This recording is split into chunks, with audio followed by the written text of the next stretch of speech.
میں آج آپ کو آزاد کرنے آیا ہوں، عہد لینے آیا ہوں۔ ہم نے اقبال کا شاہین بننا ہے، ہم نے کسی صورت کسی کے سامنے جھکنا نہیں ہے۔ میرا لیڈر قائد اعظم تھا جو ایک غلام ہندوستان میں بھی آزاد آدمی تھا۔ میں چاہتا ہوں کہ آپ اپنا مقام سمجھیں۔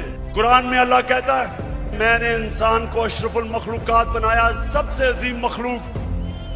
فرشتوں کو کہا کہ انسان کے سامنے جھکو۔ شیطان کو انہوں نے جنت سے نکالا ایک وجہ سے، عبادت تو وہ سب سے زیادہ کرتا تھا اللہ کی، کیونکہ اس میں تکبر تھا، کہتا میں انسان کے سامنے نہیں جھکتا۔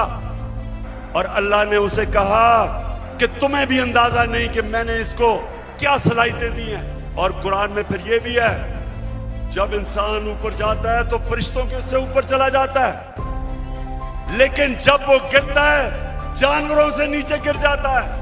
ہمارے اوپر ہے، ہم اوپر جانا چاہتے ہیں یا زمین پہ رینگنا چاہتے ہیں۔ پاکستانیوں، آپ ایک دفعہ فیصلہ کر لیں۔ جب آپ فیصلہ کریں گے کہ ہم کسی صورت سوائے اللہ کے کسی کے سامنے نہیں جھکیں گے، آپ کی پرواز اوپر چلی جائے گی۔